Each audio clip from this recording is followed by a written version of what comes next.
ಯಾರ ಹಿಂಗೆ ಕೆಸರಿನ್ಯಾಗ ಕೂಡಂದ್ರೆ ಕುಂತೀರಿ ನೋಡೋಣ. ಯಾರ ಚಿಂತಕರು ಎರಡು ಕಾಲ ಕೆಟ್ಟೈತಿ ಅಂತಾರಲ್ಲ, ಕಾಲ ಕೆಟ್ಟಿಲ್ಲ.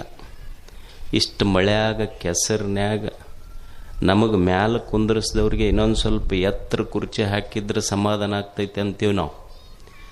ನೀವು ಕೆಳಗೆ ಕುಂತರು ಎಷ್ಟು ಸಮಾಧಾನ ಕುಂತಿರಲ್ಲ, ನಿಮಗಿಂತ ದೊಡ್ಡವ್ರು ಯಾರದಾರ? ಇದೇ ಶರಣ ತತ್ವ. ಕಾಲ ಕೆಟ್ಟಿಲ್ಲ, ಕಾಲ ಚಲೋ ಐತೆ ಅನ್ನೋದಕ್ಕೆ ಇದೇ ಉದಾಹರಣೆ ಅಷ್ಟೆ. ಮತ್ತು ಇಲ್ಲಿ ಚಿಂತನೆ ಮಾಡುತ್ತಿರುವ ತಮಗೆಲ್ಲರಿಗೂ ಶರಣಾರ್ಥಿಗಳು. ಈ ಇಡೀ ಭಾರತೀಯ ತತ್ವಮೀಮಾಂಸೆ, ತತ್ವಜ್ಞಾನ, ಅಧ್ಯಾತ್ಮ ಅಂತ ನಾವೇನು ಕರಿತೇವೆ, ಭಾಳ ಜನ ಉಪನಿಷತ್ತುಗಳು ಬರೆದ್ರು, ಗೀತೆ ಬರೆದ್ರು, ವಚನಗಳು ಬರೆದ್ರು, ಅಭಂಗಗಳು ಬರೆದ್ರು. ಇಷ್ಟು ಬರೆದಾರಲ್ಲ, ನಾವು ಹಳ್ಳಿ ಜನ ಅಷ್ಟು ಓದಿ ಮುಗಿಸೋಕೆ ಏನರ ಸಾಧ್ಯ ಐತೆ ನಮಗೆ? ಅದು ಅಷ್ಟು ತಿಳ್ಕೊಳ್ಳೋಕ್ಕೆ ನಮಗೆ ಆಯುಷ್ಯ ಭಾಳ ಸಣ್ಣದು. ಮತ್ತು ನೀವು ಅನ್ಬೋದು, ಇಷ್ಟು ಪುಸ್ತಕ ಬರೆದಾರಲ್ರಿ, ಎಷ್ಟು ವಚನಗಳಷ್ಟಂತಾರ, ಪುರಾಣ ಇಷ್ಟಂತಾರ, ಗೀತೆಯ ಶ್ಲೋಕಗಳಿಷ್ಟಂತ ಏನಾರ ಹೇಳ್ಯಾರ ಅವರು. ಇಡೀ ಭಾರತೀಯ ಸಂತರು, ದಾರ್ಶನಿಕರು ಇಷ್ಟೆಲ್ಲ ಶ್ಲೋಕ, ವಚನ, ಗೀತೆ, ಅಭಂಗ ಏನ ಇರಲಿ, ಅವರು ಮಾತಾಡಿದ್ದು 3 ವಿಷಯದ ಬಗ್ಗೆ. ಅವು ಎಷ್ಟರ ವಚನಗಳಿರಲಿ, ಎಷ್ಟರ ಅಭಂಗಗಳಿರಲಿ, ಎಷ್ಟರ ಶ್ಲೋಕಗಳಿರಲಿ, ಅವರು ಮಾತಾಡಿದ್ದು 3 ವಿಷಯ. ಒಂದು ದೇವ, ಇನ್ನೊಂದು ಜೀವ, ಇನ್ನೊಂದು ಜಗತ್ತು. ದೇವ, ಜೀವ, ಜಗತ್ತು, ಈ 3 ವಿಷಯ ಬಿಟ್ಟರೆ ಮತ್ತೇನೂ ಇಲ್ಲ. ಇಲ್ಲಿ ಒಂದು ಜಗತ್ತಿನ ಬಗ್ಗೆ ಹೇಳ್ಯಾರ. ಕೆಲವರು ಇದು ಜಗತ್ತು ಸತ್ಯ ಅಂದರು, ಕೆಲವರು ಇದು ಸುಳ್ಳಂದರು, ಕೆಲವರು ಅಜ್ಞಾನದೊಳಗೆ ಖರೆ, ಜ್ಞಾನ ಆದಮೇಲೆ ಸುಳ್ಳಂದರು. ಕೆಲವು ಮಂದಿ ಇದು ಖರೆ ಅಂತಲೂ ಹೇಳೋಕ್ಕಾಗಲ್ಲ, ಖರೆ ಅಂತಿನೇ ಇನ್ನೊಂದು ಸ್ವಲ್ಪ ದಿವಸಕ್ಕೆ ಇರುವುದಿಲ್ಲ, ಸುಳ್ಳಂತಿನೇ ಈ ಕಣ್ಣಿಗೆ ಕಾಣ್ತೈತಿ, ಅದಕ್ಕಿದು ವಚನದಿಂದ ನಿರ್ವಚನೆ ಮಾಡಲಿಕ್ಕೆ ಬರುವುದಿಲ್ಲ, ಇದಕ್ಕೆ ಅನಿರ್ವಚನೀಯ ಅಂತ ಕರೆದು ಬಿಟ್ರೆ ಜಗತ್ತಿಗೆ. ಮತ್ತು ಇಂಥ ಒಂದು ಜಗತ್ತಿಗೆ ಜೀವ ಚೈತನ್ಯವಲ್ಲದಿದ್ರೂ ಸಹಿತ ಚೈತನ್ಯದಂತೆ ತೋರುವ ಜೀವ ಈ ಅರಿಯದೇ ಇರುವ ಜಗತ್ತಿಗೆ ಬಂದೈತಿ, ಪ್ರಯಾಣ ಮಾಡೈತಿ. ಮತ್ತು ಈ ಜಗತ್ತಿಗೆ ಬರ್ಬೇಕಾದ್ರೆ ನಾವೇನರ ಯಾರ ಗೂಗಲ್ ಅಪ್ಲಿಕೇಶನ್ ಹಾಕಿ ಬಂದಿದ್ವಿ? ನಾವು ಈ ಜಗತ್ತಿಗೆ ಬರಬೇಕಾದ್ರೆ ನಾವೇನು ಗೂಗಲ್ ಅಪ್ಲಿಕೇಶನ್ ಹಾಕಿ ಬಂದಿಲ್ಲ. ಈ ಜಗತ್ತನ್ನು ನಿರ್ಮಿಸಿದವನು ದೇವನು, ಜೀವಿಗಳನ್ನು ನಿರ್ಮಾಣ ಮಾಡಿದವನು ದೇವರು. ಆದರೆ ದೇವನ ಇಚ್ಛೆ ಏನಿತ್ತು? ಒಂದು ಜಗತ್ತನ್ನು ನಿರ್ಮಾಣ ಮಾಡಿದ, ಜೀವಿಗಳನ್ನು ನಿರ್ಮಾಣ ಮಾಡಿದ, ಈ ಜೀವ ಮತ್ತು ಜಗತ್ತನ್ನು ನಿರ್ಮಿಸಿದವನು ದೇವನು. ಇವೆರಡನ್ನು ಸಂಧಿಸಿದಾತ ದೇವನು. ಆ ದೇವನ ಇಚ್ಛೆ ಏನಿತ್ತು ಅಂದ್ರೆ, ಜೀವಿಗಳು ನಾ ಏನು ಜಗತ್ತನ್ನು ನಿರ್ಮಾಣ ಮಾಡಿನೆಲ್ಲ, ಈ ಜಗತ್ತು ಇದೊಂದು ಭೋಗದ ಸಾಮ್ರಾಜ್ಯ ಇದು. ಇಲ್ಲಿ ಬಂದು ಉಂಡು ತಿಂದು ಚಂದ ಸಂತೋಷವಾಗಿ ಬದುಕಬೇಕನ್ನುವುದು ದೇವನ ಇಚ್ಛೆ ಇದು. ಜೀವಿಗಳು ಹೆಂಗೆ ಬದುಕಬೇಕಿಲ್ಲಿ? ಜಗತ್ತು ಕೆಟ್ಟಿರಬಾರದು, ಜೀವಿಗಳು ಸಂತೋಷ ಪಡುವುದನ್ನು ಬಿಟ್ಟಿರಬಾರದು. ಹೆಂಗೆ ಬದುಕಬೇಕಿಲ್ಲಿ ಜಗತ್ತಿನಲ್ಲಿ? ದೇವರು ಏನಂತ ಕಳಿಸ್ಯಾನ, ಯಾತಕ್ಕೆ ಕಳಿಸ್ಯಾನಂದ್ರೆ, ಈಗ ನೀವು ಒಂದು ಪಾತ್ರಗಿತ್ತಿ ಅಂತೀರಿ, ನಾನು ದುಂಬಿ ಅಂತೀರಲ್ಲ, ದುಂಬಿ ಅದು ಹೂವಿನಿಂದ ಹೂವಿಗೆ ಹಾರ್ತೈತಿ. ನೀವು ಹಂಗ ಸುಮ್ಮನೆ ಒಂದು ಕ್ಷಣ ಗಮನಿಸ್ರಿ. ಹೂವಿನಿಂದ ಹೂವಿಗೆ ದುಂಬಿ ಹಾರ್ತೈತಲ್ಲ, ಎಷ್ಟು ಹೂವಿನ ಮ್ಯಾಲ ಕುಂತು ಮಕರಂದ ಹಿರೈತದ. ಯಾವದರ ಹೂವು ಕೆಡಿಸಿ ಮಕರಂದ ಹಿರೈತೆ ಅನ್ನೋದು. ಒಂದು ದುಂಬಿ ಹೆಂಗ ಹೂವಿನ ಮಕರಂದ ಹಿರೈತಿ ಅಂದ್ರೆ, ಹೂವ ಕೆಟ್ಟಿಲ್ಲ, ಮಕರಂದ ಹಿರುವುದು ಬಿಟ್ಟಿಲ್ಲ. ಹಂಗ ಒಬ್ಬ ಜೀವಿ ಈ ಜಗತ್ತಿನಲ್ಲಿ ಹೆಂಗ ಬದುಕಬೇಕು ಅಂದ್ರೆ, ಪ್ರಪಂಚ ಕೆಟ್ಟಿರಬಾರದು, ಪರಮಾತ್ಮನನ್ನು ಬಿಟ್ಟಿರಬಾರದು, ಹಾಗೆ ಈ ಜಗತ್ತಿನಲ್ಲಿ ಬದುಕಬೇಕು. ಪ್ರಪಂಚ ಕೆಟ್ಟಿರಬಾರದು, ಪರಮಾತ್ಮನನ್ನು ಬಿಟ್ಟಿರಬಾರದು. ನಾವೆಲ್ಲ ಅಂತೀವಿ, ಏನ್ರಿ ಮನುಷ್ಯನ ಬದುಕಿನ ಉದ್ದೇಶ ಏನು?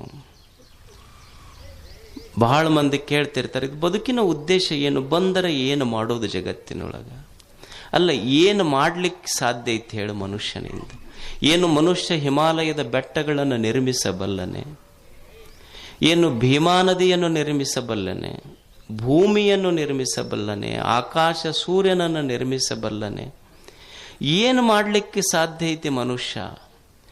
ಬದುಕಿನ ಉದ್ದೇಶ ಏನು ಅಂದ್ರೆ, ಪರ್ಪಸ್ ಆಫ್ ದಿಸ್ ಲೈಫ್, ಬದುಕಿನ ಉದ್ದೇಶ, ನೀ ಇಲ್ಲಿ ಬಂದು ಏನು ನೀರು ತಯಾರು ಮಾಡಬೇಕಾಗಿಲ್ಲ, ಮಣ್ಣು ತಯಾರು ಮಾಡಬೇಕಾಗಿಲ್ಲ, ಬೆಳಕು ತಯಾರು ಮಾಡಬೇಕಾಗಿಲ್ಲ, ಏನೂ ಮಾಡಬೇಕಾಗಿಲ್ಲ. ದೇವರೆಲ್ಲ ಮಾಡಿಟ್ಟಾನಿಲ್ಲ. ನೀ ಬಂದು ಉದ್ದೇಶ ಏನು ಅಂದ್ರೆ, ದೇವರು ಏನು ಮಾಡಿಟ್ಟನಲ್ಲ ಅದನ್ನು ಕೆಡಿಸಲಾರ್ದಂಗೆ ಬದುಕಿ ಹೋಗಿಬಿಡು. ಇದೇ ಜೀವನದ ಉದ್ದೇಶ. ಅವ ಏನು ಮಾಡಿಟ್ಟಾನ ಅದನ್ನು ಕೆಡಿಸಲಾರ್ದಂಗೆ ಬದುಕಷ್ಟೆ. ಇದು ಜೀವನದ ಉದ್ದೇಶ. ಜೀವನ, ಈ ಜಗತ್ತು, ಇದರ ಸಂಬಂಧ, ಇಲ್ಲಿ ಜೀವ ಜಗತ್ತಿನಲ್ಲಿ ಬಂದ ಮೇಲೆ ಒಂದು ಸುಂದರವಾದ ಜೀವನವನ್ನು ಕಟ್ಟಿಕೊಂಡು ಜೀವನದ ಯಾತ್ರೆ ಮುಗಿಸಬೇಕಲ್ಲ. ಹೇಗೆ ಬದುಕಬೇಕನ್ನೋದೇ ಚಿಂತನೆ. ಶರಣರು ಬಹಳಷ್ಟು ಚಿಂತನೆಯನ್ನು ಮಾಡಿದ್ರೆ ಇದರ ಬಗ್ಗೆ, ಹೇಗೆ ಈ ಜಗತ್ತಿನಲ್ಲಿ ಬದುಕುವುದು, ಏನಿದ್ರೂ ಒಂದು ಸುಂದರವಾದ ಜೀವನ ನಮ್ಮದು ನಿರ್ಮಾಣ ಆಗ್ತದೆ. ಇದರ ಮೇಲೆ ಶರಣರು ಬಹಳ ಚಿಂತನೆ ಮಾಡಿದ್ರು. ಒಬ್ಬ ಹೆಣ್ಮಗಳು 12ನೇ ಶತಮಾನದಲ್ಲಿ ಮುಕ್ತಾಯಕ್ಕ ಅಂತ ಹೆಸರು. ಆಕೆ ಹೆಸರು ಅಷ್ಟು ಚಂದ, ಮುಕ್ತಾಯಕ್ಕ. ಆಕೆ ಈ ಭೂಮಿಯ ಮೇಲೆ ಮನುಷ್ಯ ಒಂದು ಸುಂದರ ಜೀವನ ಕಟ್ಕೋಬೇಕಾದ್ರೆ ಏನಿರಬೇಕು ಅಂತ ಹೇಳ್ತಾಳಕ್ಕೆ. 3 ವಿಷಯಗಳನ್ನು ಮನುಷ್ಯ ತಿಳ್ಕೊಂಡಿರಬೇಕು. ಮನುಷ್ಯನಿಗೆ ಏನಿರಬೇಕು? ಒಂದು ಸುಂದರವಾದ ಜೀವನ ಈ ಭೂಮಿ ಮೇಲೆ ನಮ್ಮದು ಇರಬೇಕಾದ್ರೆ ಆನಂದ ಇರಬೇಕು ಮನುಷ್ಯ.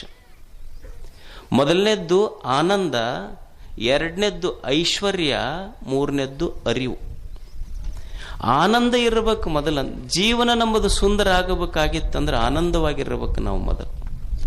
ಆನಂದ ಬಿಟ್ಟರೆ ಏನಿದೆ ಜಗತ್ತಿನೊಳಗೆ ಹೇಳಿ? ನಾವೆಲ್ಲ ಮಕ್ಕಳಿಗೆ ದೊಡ್ಡ ದೊಡ್ಡ ಬಿಸ್ನೆಸ್ ಸ್ಕೂಲಿಗೆ ಕಳಿಸ್ತೀವಿ. ಸ್ಕೂಲ್ ಅಂತಾರೆ, ನೀವು ಕೇಳಿರಿಲ್ಲ? Business management. ಮಕ್ಕಳಿಗೆ ಎದಕ್ಕೆ ಕಳಿಸ್ತೀವಿ? ಡಾಕ್ಟರ್ ಮಾಡೀವಿ, ಇಂಜಿನಿಯರ್ ಮಾಡೀವಿ. ಎದಕ್ಕೆ ಮಾಡೀವಿ ಅಂದ್ರೆ ಒಟ್ಟ ರೊಕ್ಕ ಗಳಿಸ್ಬೇಕು.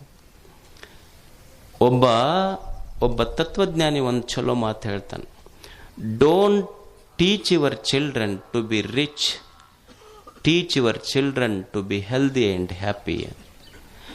ನಿನ್ನ ಮಕ್ಕಳಿಗೆ ಸಂಪತ್ತಿ ಹ್ಯಾಂಗ ಗಳಿಸಬೇಕಂತ ಕಲಿಸಬೇಡ, ಮೊದಲು ಅವರು ಸಂತೋಷವಾಗಿ ಹೆಂಗಿರ್ಬೇಕನ್ನೋದು ಮೊದಲು ಕಲಿಸ್ಲಿ. ನೀನು ಬಹಳ ಸಂಪತ್ತು ಗಳಿಸಿದಿ ಖರೆ, ಯಾಕ್ರಿ ನಾವು ಸಂಪತ್ತು ಗಳಿಸ್ಬೇಕು ಅಂತ ಮೊದಲಿಂದ ನಮ್ಮ ಹಿರಿಯರು ಅದನ್ನ ಮಾಡ್ಕೊಂತ ಬಂದಾರ, ನಾವು ಅದನ್ನ ಹೇಳಕತ್ತೀವಿ ಅಂದ್ರೆ, ಮಕ್ಕಳಿಗೆ ಸಂಪತ್ತಿಗಿಂತ ಸಂತೋಷ ಯಾಕೆ ಮುಖ್ಯ ಅಂದ್ರೆ, ನಾಳೆ ನೀನು ಸಾವಿನ ಹಾಸಿಗೆ ಮೇಲೆ ಮಕ್ಕೊಂಡಾಗ, ಸಾವಿನ ಹಾಸಿಗೆ ಮೇಲೆ ನೀ ಮಕ್ಕೊಂಡಾಗ ನಿನ್ನ ಮಗ ನಿನಗೆ ಮಾತಾಡ್ಸಕ್ಕೆ ಡಾಕ್ಟ್ರಿ ಕರ್ಕೊಂಡು ಬರಬೇಕೆ ಹೊರತು ವಕೀಲ್ರಿ ಕರ್ಕೊಂಡು ಬರಂಗ ಆಗಬಾರದು. ಅದಕ್ಕೆ ನೀನು ಸಂಪತ್ತಿಗಿಂತ ಸಂತೋಷ ಮೊದಲ ಮುಖ್ಯ ಜೀವನದಲ್ಲಿ. ಏನು ಎದ್ದು ಕೂಡಲೇ ಮುಖ ಗಂಟು ಹಾಕೊಂಡು ಕುಂತಾರೆ ಹೆಂಗಪ್ಪ? ಮತ್ತು ಸಂತರು ಅಂತ ಯಾರಿಗೆ ಕರಿಬೇಕು? ಈ ಸಿದ್ದೇಶ್ವರ ಅಪ್ಪಗಳಿದ್ರು, ಅವ್ರ ಹತ್ರ ಏನು ಸಂಪತ್ತಿತ್ತೇನು? ಬರೀ ಕಿಶಾ ಸಹಿತ ಇರಲಿಲ್ಲ, ಬಕ್ಕಣಿರಲಿಲ್ಲ ಅವ್ರ ಹತ್ರ. ಮತ್ತು ಅವ್ರಿಗೆ ಎಷ್ಟು ದೊಡ್ಡ ಸಂತರು, ಶತಮಾನದ ಸಂತರು ಅಂತ ಕರೆದ್ರಲ್ಲಿ, ಏನಿತ್ತಂತ ಸಂತರು ಅಂತ ಕರೆದ್ರು. ಯಾರಿಗೆ ಸಂತರು ಅನ್ನಬೇಕಂದ್ರೆ ಎಲ್ಲೋ ಹಿಮಾಲಯದಲ್ಲಿ ಕುಂತವ್ರಲ್ಲ, ಊಟ ಬಿಟ್ಟವ್ರಲ್ಲ. ಸಂತರು ಅಂತ ಯಾರಿಗೆ ಅನ್ಬೇಕಂದ್ರೆ ಯಾರು ಸದಾ ಸಂತೋಷವಾಗಿ ಅದಾರ ಅವರೇ ಸಂತರಷ್ಟೆ.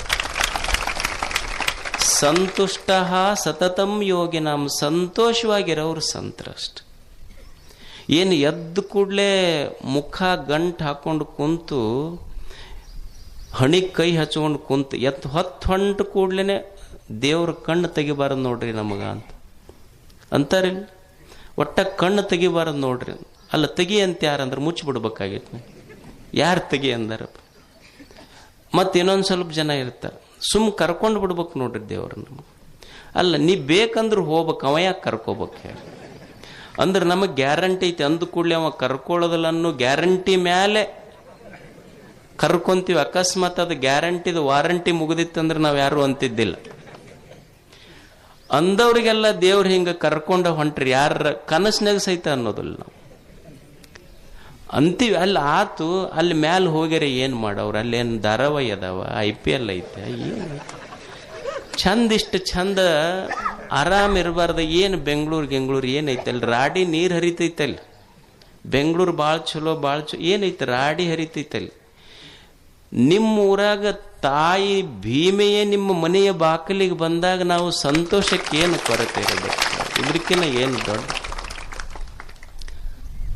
ಸಂತೋಷವಾಗಿರ್ಬೇಕು. ಏನು ಅದ್ದು ಕೂಡಲೇ ಮುಖ ಗಂಟು ಹಾಕ್ಕೊಂಡು ಕುಂತ ಅಂದ್ರೆ ಯಾಕೋ ತಮ್ಮ ಒಟ್ಟು ಏನು ತಿಳಿವಲ್ಲ ನನಗೆ, ಏನಾಗೈತಿ ಒಟ್ಟು ಏನನ್ನೋದು ತಿಳಿವಲ್ದು.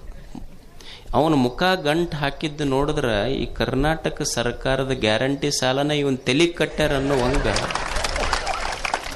ಏನು ಮುಖ ಗಂಟು ಹಾಕೊಂಡು ಕುಂತರ ಜೀವನ ಹೆಂಗೆ? ಅದಕ್ಕೆ ಹೇಳ್ತಾಳ, ಮೊದಲು ಆನಂದ ಇರ್ಬೇಕು ಮನುಷ್ಯ, ಸಂತೋಷವಾಗಿರ್ಬೇಕು ಜೀವನದೊಳಗೆ. ಏನು ಒಂದು ಹೆಚ್ಚ ಒಂದು ಕಡಿಮೆ, ಮೊದಲು ಆನಂದ ಇರ್ಬೇಕು. ಆಯ್ತು, ಆನಂದ ಇರ್ಬೇಕಂದ್ರೆ ನಮ್ಮದು ಫಸ್ಟ್ ಬೇಕಾಗಿ ಆಯ್ತು ರೀ, ಆನಂದ ಇರ್ಬೇಕಂತೀವಿ. ಮೊದಲು ಬೇಕಲ್ಲ, ಸರ್ವೇ ಗುಣಾಹ ಕಾಂಚನ ಮಾಶ್ರಯ, ಸಂಪತ್ತು ಬೇಕು ಮನುಷ್ಯ. ಆನಂದ ಇರ್ಬೇಕಂದ್ರೆ ಐಶ್ವರ್ಯ ಬೇಕು. ಮತ್ತು ಐಶ್ವರ್ಯ ಖರೆ ಇನ್ನೂ ಇದಕ್ಕಿಂತ ಮುಖ್ಯವಾಗಿ ಯಾವುದು ಐಶ್ವರ್ಯ ಅಂತ ಗೊತ್ತಿರ್ಬೇಕಷ್ಟ. ಆಯ್ತು, ನೀವೆಲ್ಲ ಐಶ್ವರ್ಯ ಇದ್ರೆ ಆರಾಮ್ ಇರ್ತೀವಂತ ಭಾಳ ಮಾಡದ ಪಾಪ ಮುದುಕ ಜಗ್ಗಿ ಅವ್ರ ಹೊಲ ಇವ್ರ ಹೊಲ ತಗೊಂಡು ಖರೀದಿ ಮಾಡಿ 25-30 ಎಕರೆ ಕಬ್ಬು ಹಸ್ತಿತ್ತು. ಮಗ ಸೊಲ್ಲಾಪುರಕ್ಕೆ ಹೋಗಿ 1 ನಂಬರ್ಗೆ ಮುಗಿಸ್ಕೊಂಡು ಬಂದ 25 ಎಕರೆ. ಅಲ್ಲ, ಸಂಪತ್ತಿತ್ತು, ಅದು ಯಾವುದು ಖರೆ ಸಂಪತ್ತು ಅಂತ ಗೊತ್ತಿರಲಿಲ್ಲ ಅದಕ್ಕೆ. ಮತ್ತು ಸಂಪತ್ತು ಯಾವುದು ಅಂತ ಗೊತ್ತಿರ್ಬೇಕಾದ್ರೆ ಏನು ಬೇಕು ಮನುಷ್ಯಾಗ? ಯಾವುದರಿಂದ ಬರೇ ಸಂಪತ್ತಿನಿಂದ ಸಂತೋಷವಾಗಿರೋಕ್ಕಾಗೋದಿಲ್ಲ, ಯಾವುದು ಸಂಪತ್ತು ಅನ್ನುವ ಜ್ಞಾನ ಮನುಷ್ಯನಿಗೆ ಬೇಕಲ್ಲ. ಈಗ ನೀವೊಂದು ಮನೆ ಕಟ್ತೀರಿ, ಮನೆ ಕಟ್ಟಿ ಮನೆ ತುಂಬ ನೀವು ಸೋಫಾ ಸೆಟ್ ತೊಗೊಂಬರ್ರಿ, ಡೈನಿಂಗ್ ಟೇಬಲ್ ತೊಗೊಂಬರ್ರಿ, ಎಲ್ಲ ತೊಗೊಂಬರ್ರಿ. ನೀವು ಎಲ್ಲ ಇಂಪೋರ್ಟೆಡ್ ಮಟೀರಿಯಲ್ ತೊಗೊಂಬರ್ರಿ. ಬೇಕಂದ್ರೆ ಅಮೇರಿಕದ್ದು ಡೈನಿಂಗ್ ಟೇಬಲ್ ತೊಗೊಂಬರ್ರಿ, ಮತ್ತು ಚಲೋ ಇಟಾಲಿಯನ್ ಮಾರ್ಬಲ್ ಹಾಕ್ರಿ, ಜರ್ಮನಿದೆಲ್ಲ ನಳ ಗಿಳ ತೊಗೊಂಬರ್ರಿ, ಎಲ್ಲ ತೊಗೊಂಬರ್ರಿ, ಏನು ತೊಂದರೆ ಇಲ್ಲ. ಜರ್ಮನಿ ನಳ ಹಾಕ್ರಿ, ಚೈನಾದ ಟೈಲ್ ಹಾಕ್ರಿ, ಇಟಲಿ ಮಾರ್ಬಲ್ ಹಾಕ್ರಿ, ಅಮೇರಿಕಾದ ಡೈನಿಂಗ್ ಟೇಬಲ್ ಹಾಕ್ರಿ. ಖರೆ ಮತ್ತು ಅಮೇರಿಕಾದ ಡೈನಿಂಗ್ ಟೇಬಲ್ ಹಾಕಿದ್ರು ಆ ಅಮೇರಿಕದ ಡೈನಿಂಗ್ ಟೇಬಲ್ ಮೇಲೆ ಇಡು ರೊಟ್ಟಿ ಪುಂಡಿ ಪಲ್ಯ ಉಮ್ರಾಜದ್ದಲ್ಲ, ಅದು ಬೇರೆದಾಗಕ್ಕೆ ಸಾಧ್ಯ. ಇಷ್ಟೆಲ್ಲ ಸಾಮಾನು ತಗೊಂಬರ್ರಿ. ನೀವು ಸಾಮಾನು ತಗೊಂಡು ಬಂದು ಮನ್ಯಾಗಿಟ್ರು ಸಹಿತ ಮನೆ ತುಂಬಿಲ್ಲ, ಇನ್ನೂ ಖಾಲಿ ಖಾಲಿ ಖಾಲಿ ಐತಿ. ಅಲ್ಲೆಲ್ಲೆಲ್ಲೆಲ್ಲೆಲ್ಲಿ ಸ್ಪೇಸ್ ಐತಿ. ಇನ್ನು ಸಾಮಾನಿಟ್ರ ಮನೆ ತುಂಬಿಲ್ಲ.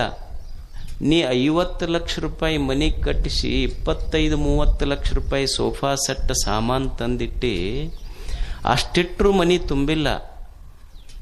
ಏನೂ ಮಾಡಬೇಕಾಗಿಲ್ಲ ಮನೆ ತುಂಬಬೇಕಾದ್ರೆ, ಸುಮ್ಮನೆ ₹1 ಕೊಟ್ಟು ತಂದ ಮಣ್ಣಿನ ಪಣತಿ ದೀಪ ಹಚ್ಚು, ಬೆಳಕು ಮನೆ ತುಂಬತೈತಿ.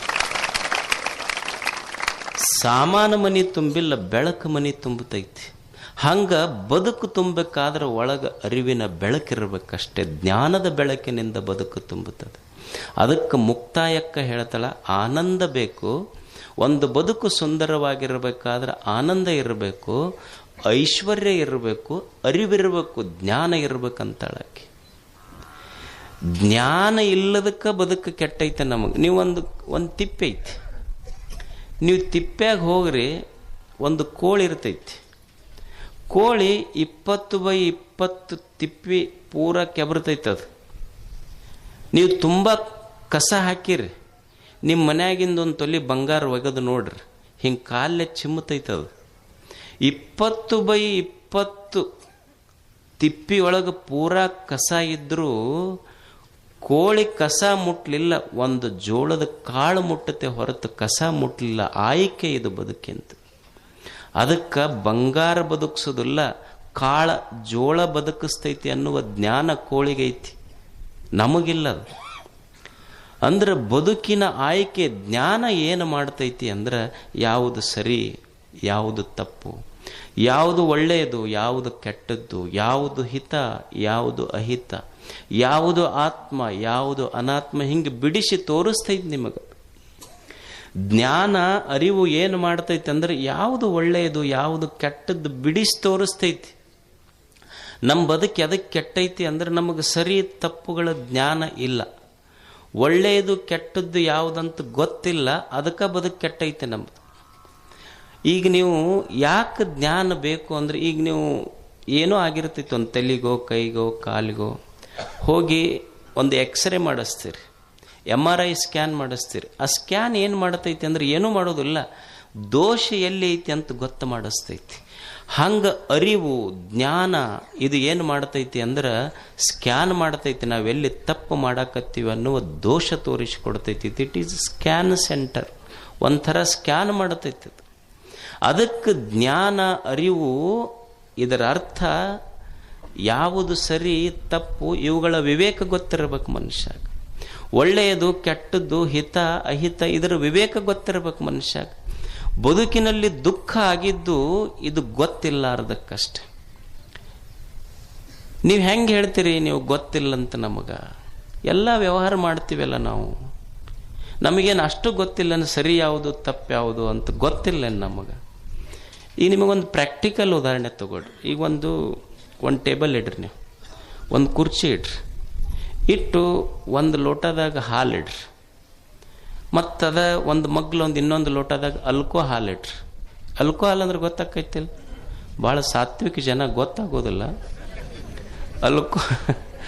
ಅಲ್ಕೋ ಹಾಲು ಅಂದ್ರೆ ಸರಾಯ್.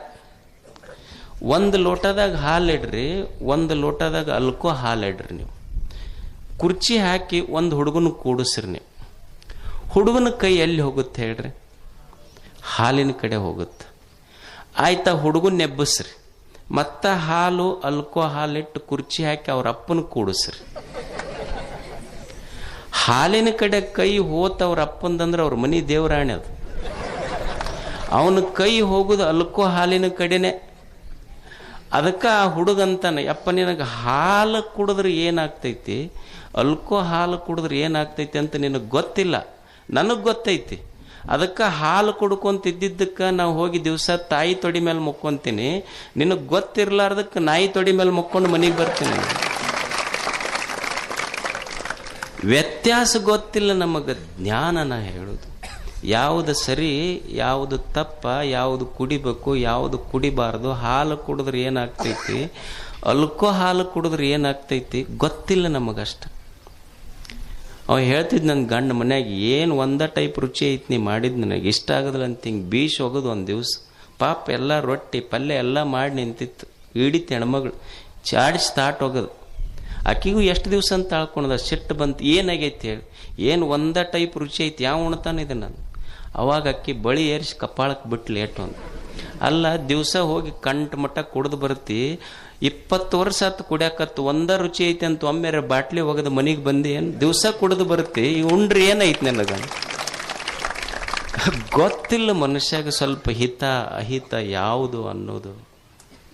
ಅದಕ್ಕೆ ಮುಕ್ತಾಯಕ್ಕ ಹೇಳ್ತಾಳ, ಮನುಷ್ಯನ ಬದುಕು ಸುಂದರವಾಗಬೇಕಾದ್ರೆ ಇವು ಮೂರೂ ಇರಬೇಕು.